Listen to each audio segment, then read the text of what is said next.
All right. Well, I'm really happy to introduce our final NRES seminar speaker.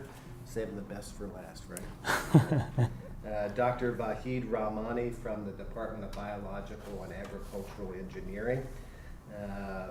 He's new to campus, at least in the capacity of being a professor. He joined the faculty here, I guess, at least in terms of once the students arrived. This is his inaugural semester here at K-State. But he's also familiar with campus because he completed his PhD a few years ago from right here at K-State. We were able to steal Dr. Rahmani away from the Kansas Geological Survey, where he was a postdoctoral research associate. His research interests, he's a hydrologist, water resource specialist, and one of his areas of interest is the impact of climate change and climate variability on those water resources. And I think we're going to hear a little bit about that today. So, Dr. Rahmani. Sure, thank you. Yes, I think that makes it easier.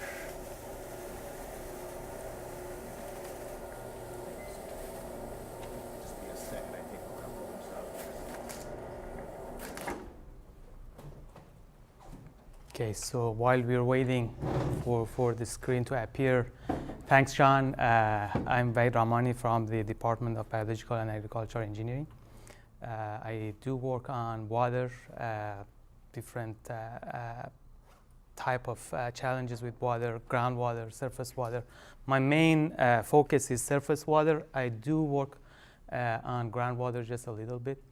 I did my PhD here in Kansas, and my case study for my PhD dissertation was Kansas. So I'm very familiar with the area, and I hope that we can share some of the concerns that I have in my mind and other people in the state with you, and get the basically the discussion going. So just to make it a little bit interesting, I have these pictures on purpose here. Any guess where? Tuttle. Yes. So good.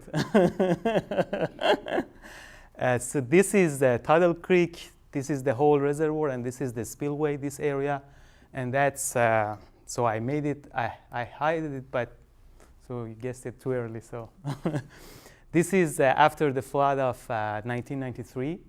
Most of you haven't seen the flood like me, but we have heard about it. That was 26 years ago. That's one of the largest floods in the country, in the Midwest and on the Missouri River. And we basically faced that flood here in town on the reservoir, on the Tuttle Creek Reservoir here. So as you see, the reservoir is full. No more water could stay in the reservoir.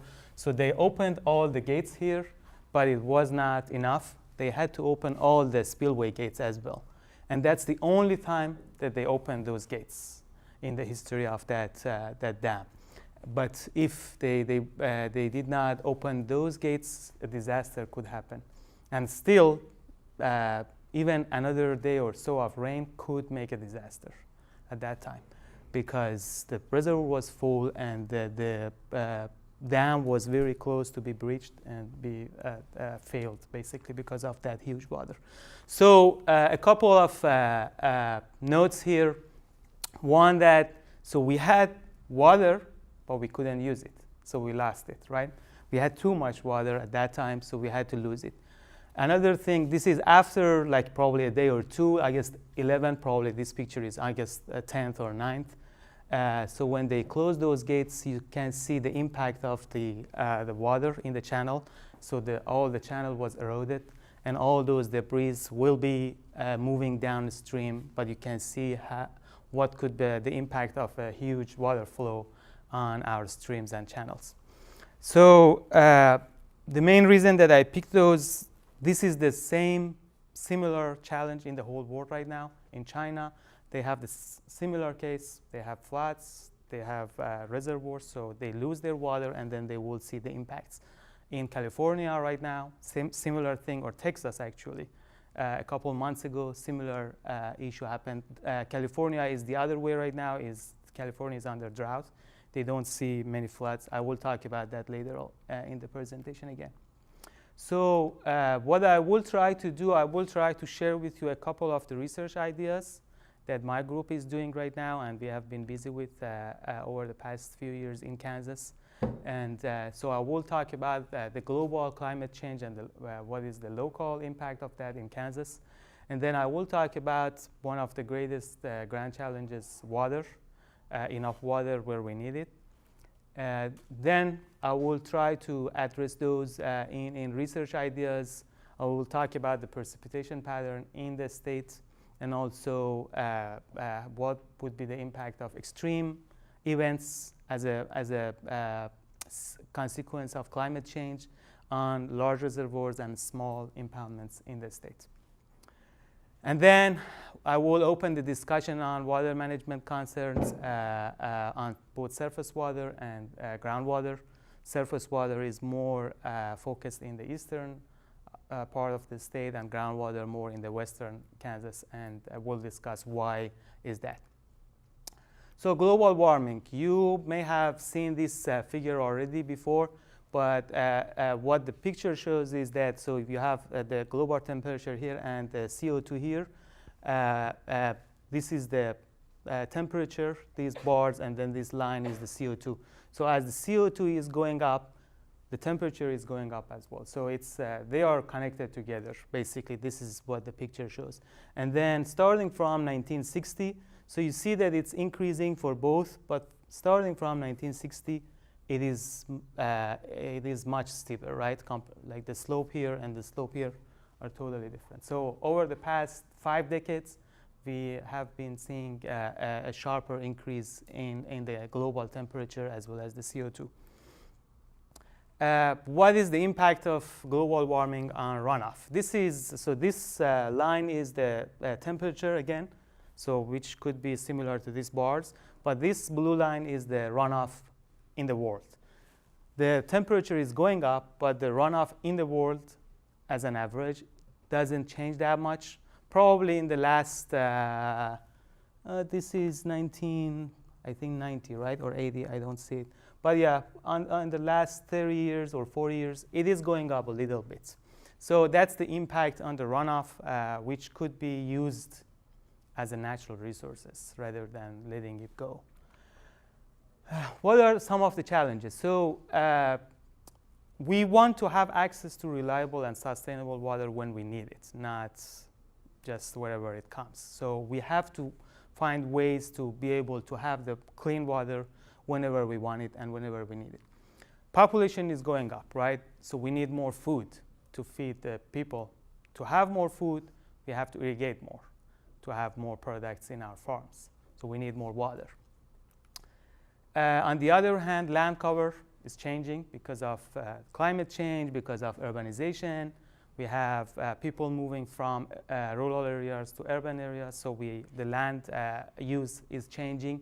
So we will have more impervious surfaces, so the water will flow much easier over the ground surface, and we will have more water quality issues because all the pollutants will be washed out on the surface much easier, and then they will end up in our reservoirs, in our rivers, in our streams. And then on top of all these, climate is changing, as I showed. We have more extremes in different parts of the world, and I picked Kansas as a case study. So this is a map for Kansas drought, which was going on for a couple of years, but this one is the worst one in 2012, August 21st, 2012. This is the map.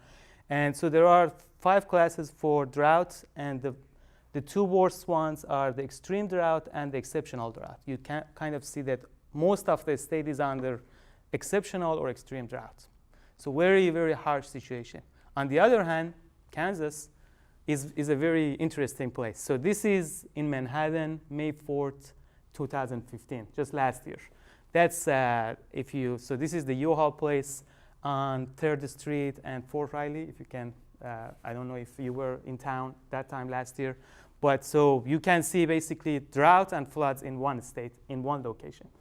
But this is not the case in many parts of the world. Usually you have either a very hot area or a very colder. So you kind of get floods too often, or you get droughts too often. But Kansas is one of those areas that experience both, as Texas, as Oklahoma, as Nebraska, so Midwest, and also in other parts like Colorado and in California right now, which is facing drought for a few years now.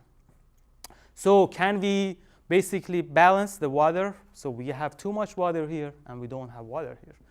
Is there any way to be able to save some of that water for the times that we need it and we don't have it?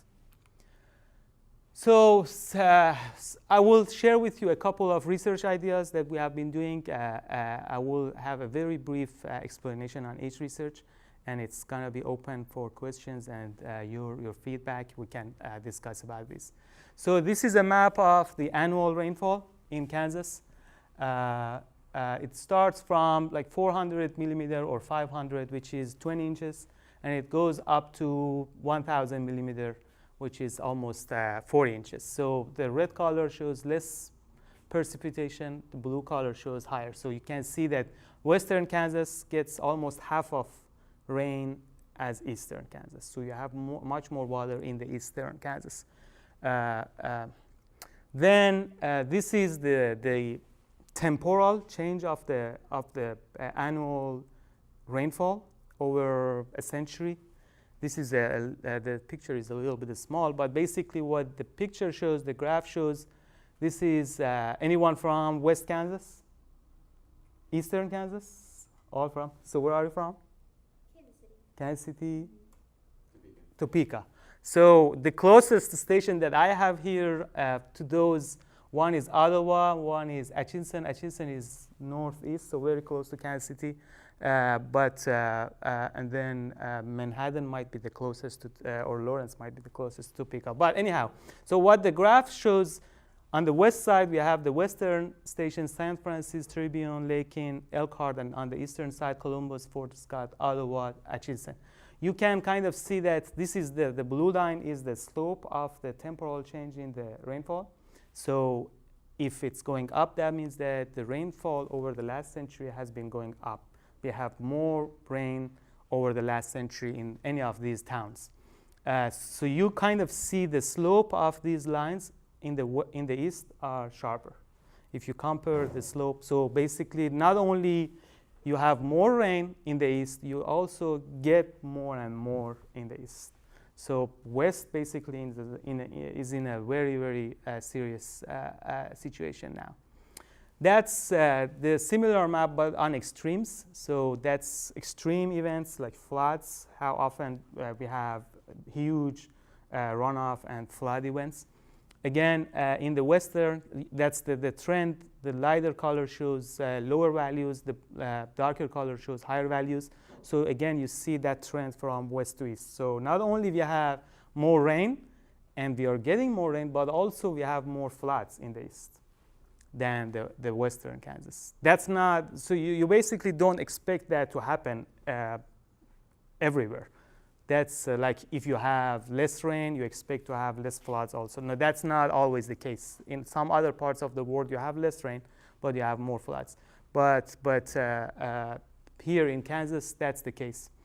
That's, again, a summary of that, the top map at the bottom. So what are some of the challenges for water resources management, for how to manage our water resources? So those basically temporal changes in the rainfall shows that the climate is changing.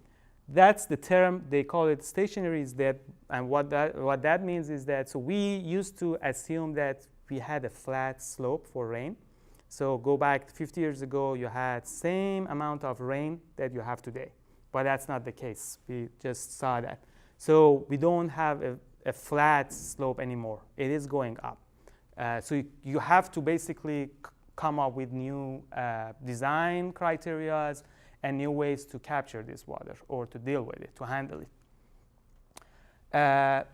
So that's the same thing. So extreme events are happening more and more, which means that we have the climate change impact here in many areas in the country. This is the last month flood in Louisiana. Everyone heard about it.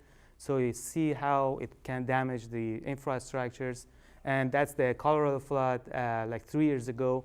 And you kind of see that that damaged that bridge and that road. So those are some of the causes or consequences of these floods. So we need to rethink about how we should design our infrastructures to be able to handle that water. That's the same for dams. So we used to design them based on the past rainfall patterns, but with the new patterns, we may need to rethink about redesigning those. So rainfall distribution, we had much less rain in the west and a lot more in the east.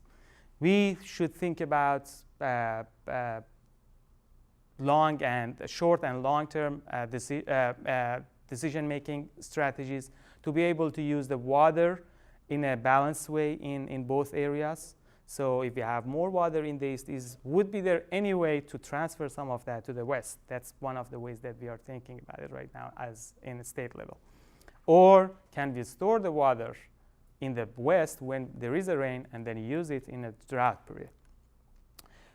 Also, these are the main thing that the state people, the policymakers, legislators in Topeka are trying to figure out how they can use all this. So that's a way to go and lobby in the Congress in DC and have more investment on our water resources here in the state. So fortunately, this is basically following that discussion. The Kansas Water Office, who is responsible here in the state for managing water, has been working on a document called A Long-Term Vision for the Future of Water in Kansas.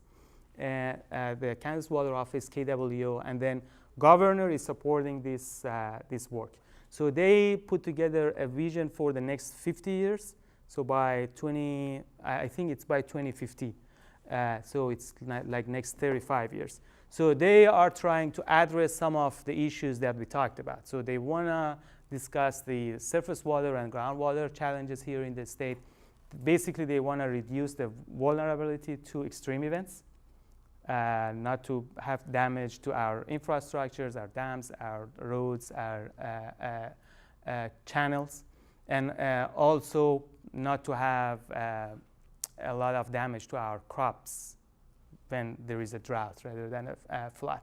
Also, they want to work on sedimentation management, which I touched a little bit in the first slide, and I will talk about a little bit more. And the main goal is to provide reliable, sustainable water here for our citizens. That's the main goal of this effort from the governor and his team. So this is another research topic that came up from that document. So reservoir sedimentation and water supply. What would be the impact of reservoir sedimentation, the eroded soil from the farms, from the soil coming into our lakes? Does it have any impact on our water supply or not? So this map basically shows the population density in the state. Darker colors shows higher populated areas, like Wichita is a big town, a big city here, or Manhattan, Lawrence, and then go to that Topeka, Lawrence, and then a part of south of Kansas City. So you see that the darker areas, and then those dots are the largest lakes in the state.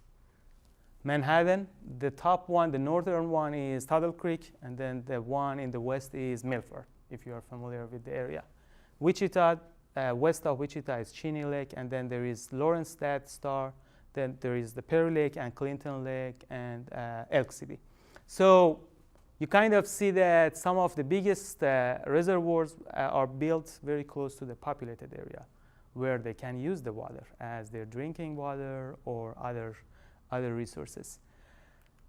But the problem is that all these 24 large reservoirs or dams were built 50 years ago, 1960s, during that decade. And they were mainly built to control flood, as in 1993 flood. But what happened over time, when there was a flood, a lot of sediment was carried into the lake on top of the above the dam, and the sediments will settle down in the reservoir. So the reservoir is getting infilled by water, by sediment. So they're losing their water holding capacities. So you not only you don't have enough water, you're also losing some of your water holding capacity. This is basically, this bar shows what is the status of those 24 reservoirs right now. Some of the worst ones, Tidal Creek is basically the worst one. So 45% of Tidal Creek is full of dirt, soil, rather than water. You think that all of that lake is just water, but half of it below the water surface is just soil and sediment. So we have to think and do something about it, right? This is, the blue bars are similar to that one, so how much water we will have in the next century. So this is today, 2015, and then 2105 in the next century, during the next century. This is how much water we will have if the same rate of sedimentation continues in the next century. And this is the population change. So population is going up, but our water availability in the state is going down. So you can basically see the challenge here. So in the next step, I'm going to a little bit more discussion on the sedimentation issues and then how we can connect them to extreme events, climate change, and what are the potential to basically handle these problems. So this is a map of those reservoirs. So this is the watershed for each reservoir, 24 watersheds, and these are weather stations. So we use the stations in each watershed to look at the precipitation patterns for each watershed. And then we looked at the extreme events only, not the normal precipitation values. Then we try to connect that to sedimentation. So if we have more extremes, do we have more sediment or not? And basically what this graph shows, if you have more extremes, you will have more sediment, and that makes sense, right? So if you have more floods, more sediment and soil will be carried into the reservoirs.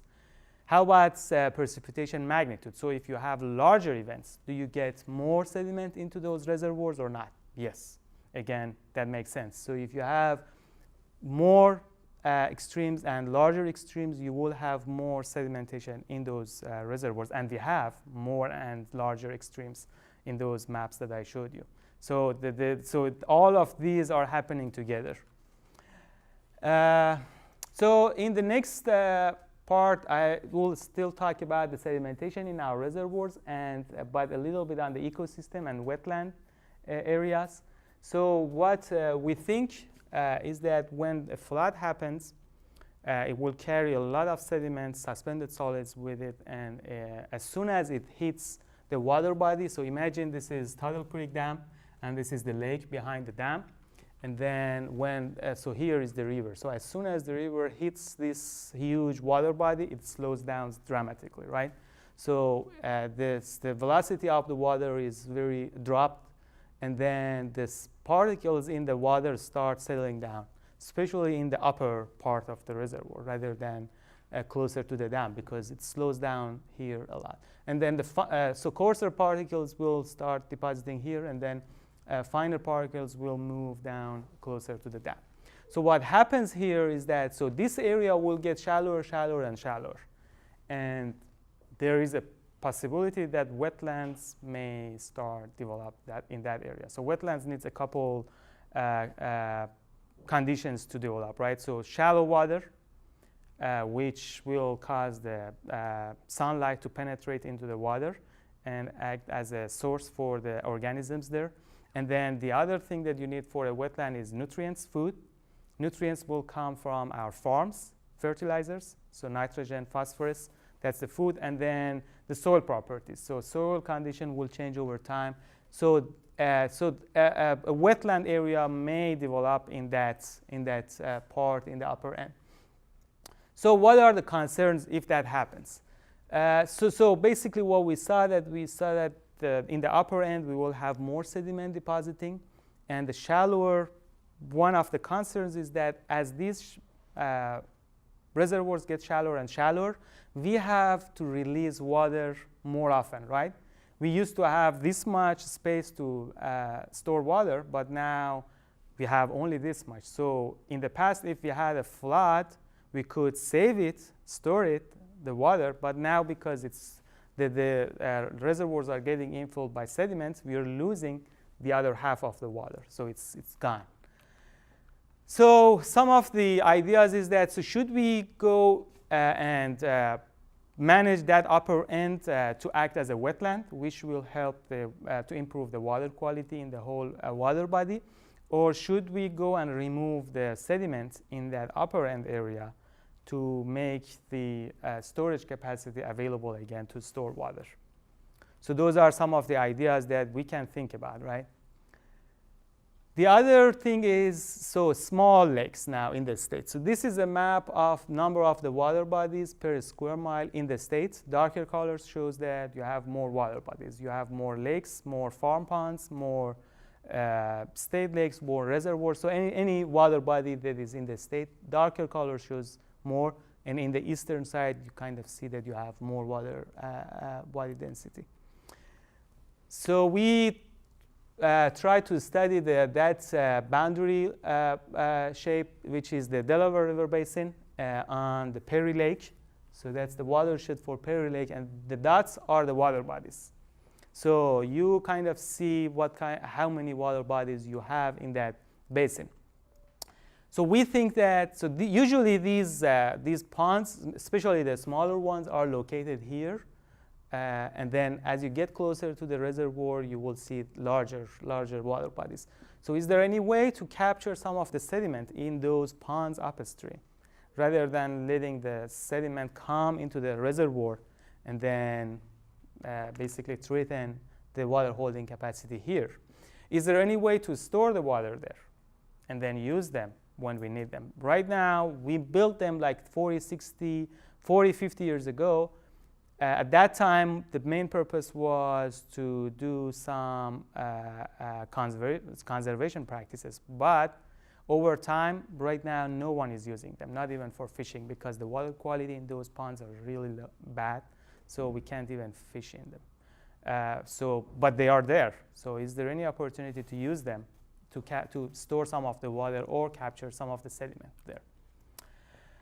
So some of the recommendation that could be made for these problems is that, so we have more extreme events, more droughts, more floods, but we have lower water supply storage.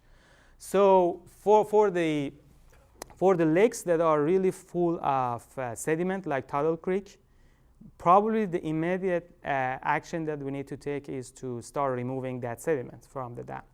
In engineering term, basically when 50% of those reservoirs are full, they are in crucial, critical condition. So we have to do something about them.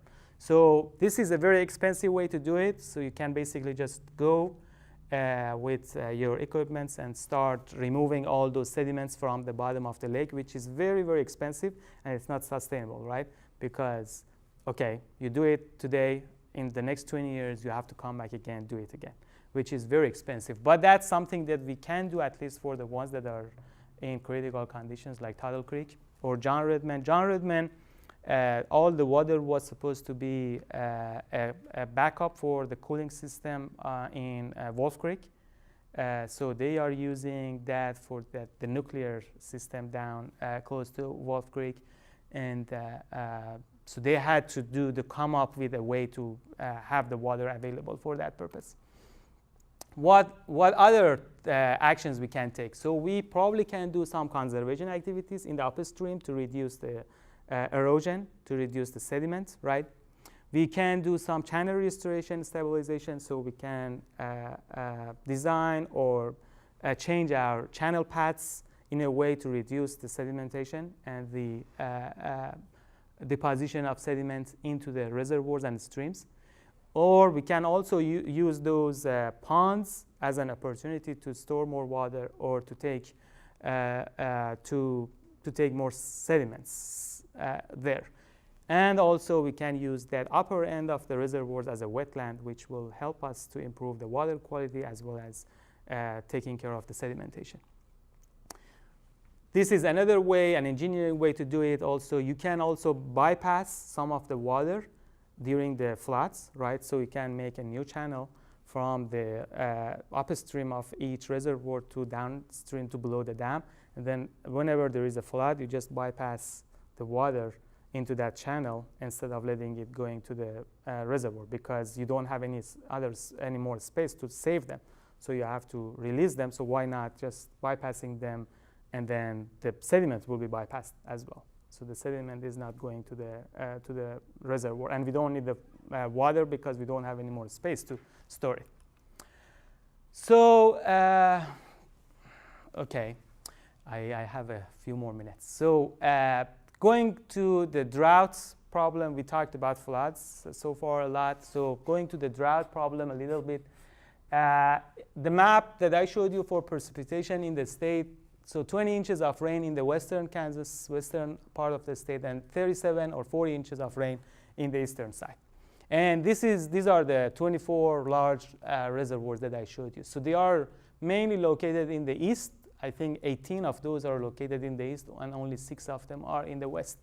But look at here. So there is no large reservoirs in that southwest part of the state, and that's the worst area in the state. We need a lot of water for irrigation in that area, right? But we don't have anything. This is the water level in the eastern lakes usually. So this is the normal.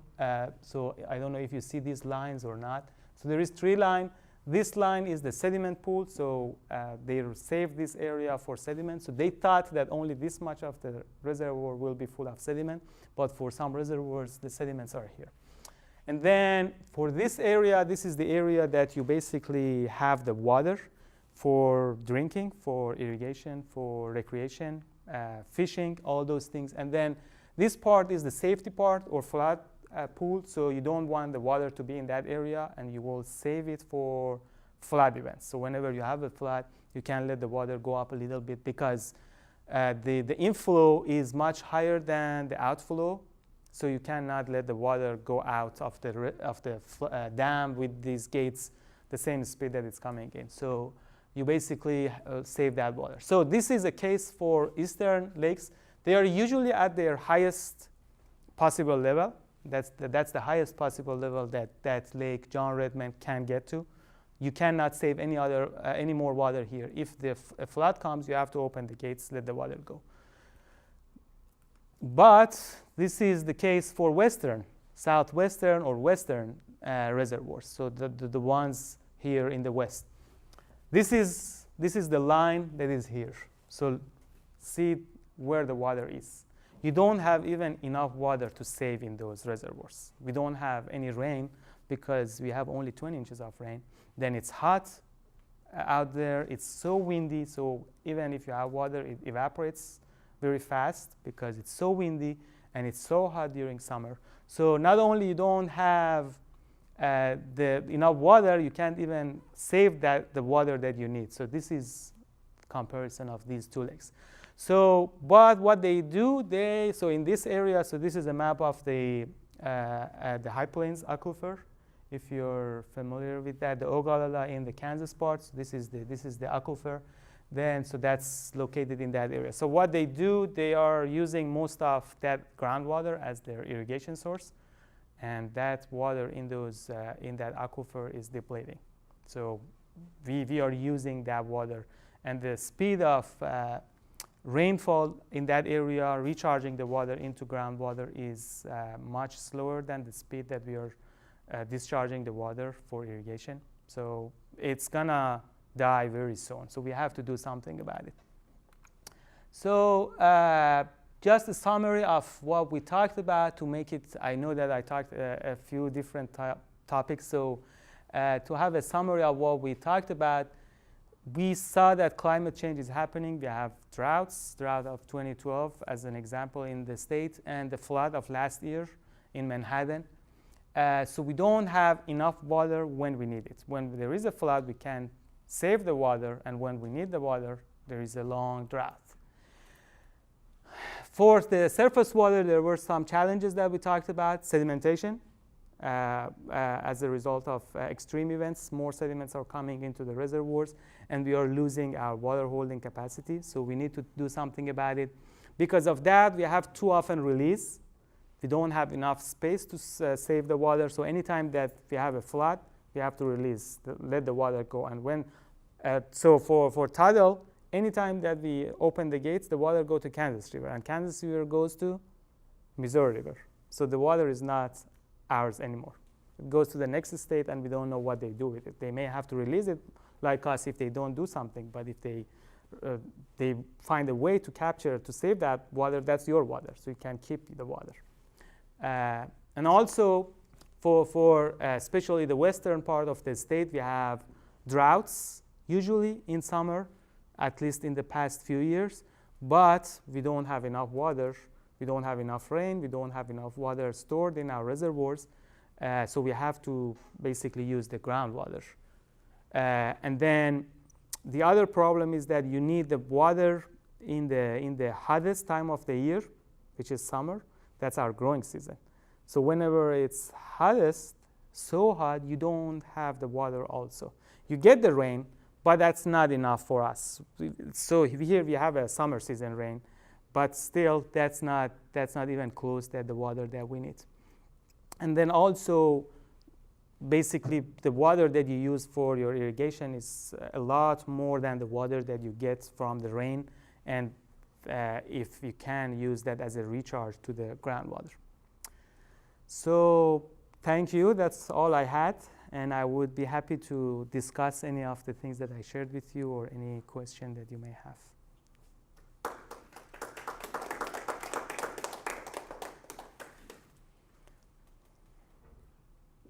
Questions for Dr. Rahmani? You had mentioned a few solutions in regards to the lake sedimentation. Which one is your personal favorite, or the one that you feel like you would champion the most? Would it be the removal of sediment or the implementation of wetlands? Or? I think the removal is the most expensive one, but that's the most immediate one also, the most reachable. So if you have a critical condition, like Tuttle is in very, very critical condition. Half of it is full of sediment. So maybe for that, dredging work. But in long term, that's not a sustainable way to do it. Because like in China, they have some robots. That's part of the design now. We didn't do these kind of designs 50 years ago when we were designing them. But in China right now, they have robots underwater, and it's dredging all the time. So you don't let even anything settle in the reservoir. So they just remove everything. But you need to basically do a cost analysis, see if that's a good way to do it. I don't think that's the best way for us right now. The best way, I think, is to invest more in research and see if we can capture them in upstream, like the wetland idea that I said, or using those farm ponds as a potential to capture more sediments, or even to store more water in that area, rather than letting the sediments come into the reservoir. Do some conservation activities in the farms, and also do some bank stabilization, those kind of things, rather than letting the sediment come. So you mentioned how the southwest of Kansas is one of the places that doesn't have a big reservoir in it? The biggest, yes. Yes. They have, but they are smaller. And they also are in it's more than the extreme drought, it's the most Mm-hmm. extreme, whatever you had on that. Yeah. Do you think that they should build more reservoirs? If you remember that image that I showed, that's unfortunately that will not work, because this is a reservoir in the west. So this is Cedar Bluff. So this is Cedar Bluff. Okay, so it's located there. But you don't even have enough rain to store in the reservoir. So you need this much water in this reservoir. That was designed to hold this much water from here to here, but you don't have that much water. So building more reservoirs will not help in that area. In the east, maybe, because you have enough water. You have too much. Well, you had also talked about like potentially moving water. You just like touched on that at the very Yes. beginning. Do you think that they should build reservoirs and then move water and store it there? They don't. They may not need to build a reservoir because we have the reservoirs that's Yeah. still. But that's again may not be a sustainable way to do it because we don't know how climate will be changing in the next 20, 30 years, and that needs a lot of investment, right? To make those tunnels, channels from Missouri River, but there are some ideas that some people are thinking to build some aqueduct from Missouri River and then transfer the water here, but that needs so here we have a higher elevation than there, so you need a lot of pumping. Yeah, they did that with the Colorado River, right? Yes. And now the Colorado River doesn't even make it to the ocean.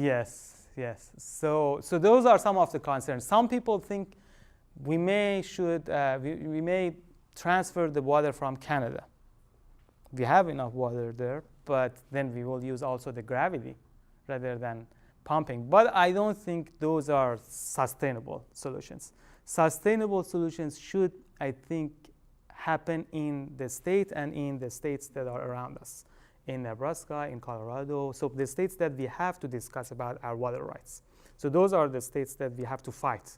So there are many suits during every year, like Nebraska will say, or Oklahoma will say, oh, Kansas used all the water, they didn't let the water come down, or Kansas will sue Colorado. Like there was a suit last year from New Mexico or Arizona to Colorado that they used the water, that's what you said, so there wasn't even enough water to go down.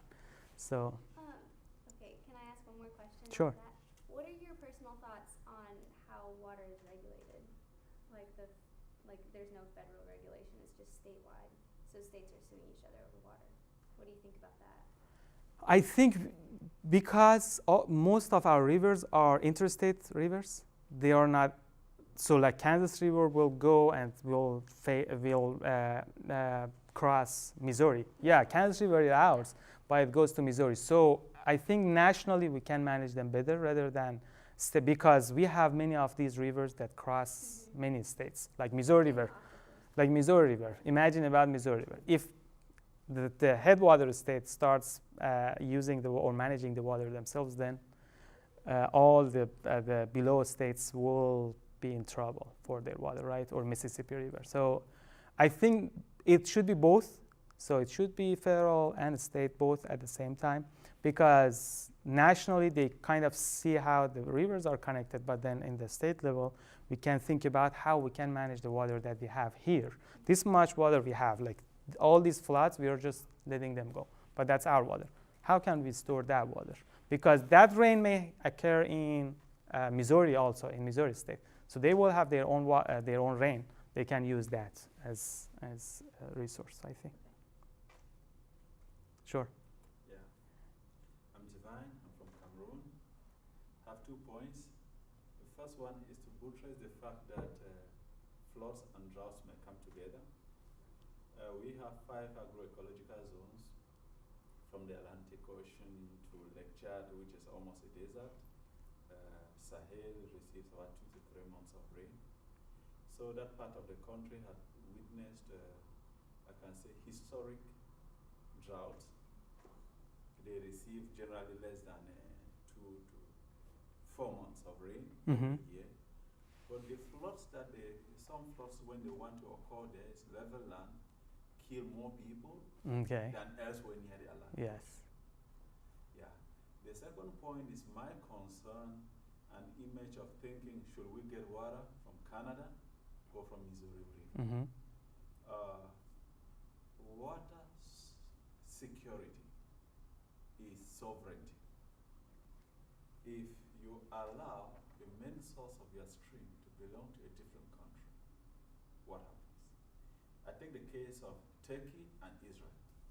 They came to an agreement to transport water by ship and all the rest into Israel. They went as far as buying all the equipment. Somebody said, look, just in a second, Turkey can do anything to us.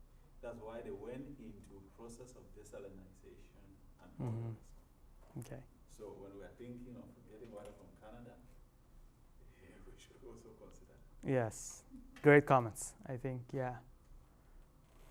Yeah, and on the flood damage to, I think, human death, when people don't expect something to happen, they're not ready for it. Like even here in Kansas, when you have a lot of snow, we're not ready for it. So everything is shut down. But 10 times more of that snow in East Coast will not shut down anything because they are prepared for it. But those kind of floods, flash floods that you're talking about, like in Grand Canyon in Arizona, that's the same thing. So you don't expect to see that flash flood in that desert, but you see, and then it will kill more people than others. So if you've ever taken the early morning flight from Manhattan down to Dallas, which is the beautiful flight right down through the center of the Flint Hills, if it's a clear day and the sun's coming up, you see all the farm ponds, and they are everywhere. And it's really kind of a striking sight to see how many small impoundments there are. And I'm wondering, you know, if you consider when most of these large Corps of Engineers reservoirs, when they were constructed, you know, in the 50s and maybe into the 60s, and they've been slowly filling in over time due to sedimentation. Have we been buffered from the impact to a certain extent of that sedimentation by the increase in the number of small impoundments that have been installed during that same time frame? And are we maybe reaching a threshold here in the future when the farm ponds are full, the reservoirs are full, and we're going to see a huge jump in flood frequency given some of the changes in precipitation that you noted? Yeah, I think that's an interesting point. Actually, there isn't a lot of data on how these farm ponds are functioning in terms of sedimentation and even water. So we have a study in the Delaware River Basin, the map that I showed. We are going out and try to measure the sediments in all those ponds in that watershed and see if they are full. They might be full in terms of the sediment. They still have water, but as soon as they get to that, they get to their outflow gate, which is usually a small pipe in the top of the dam, probably a feet below top of the dam. So as soon as water gets to that point, it just it's a discharge. Then they have also most of them, not all of them, have a spillway for water to go out. So they may not even have any more capacity to capture sediment. That's what we think. So we are measuring those, and we hope that we can answer some of those questions that you just made. But yes, so basically any lake, any water body larger than 1 acre, we have 240,000 of them in Kansas.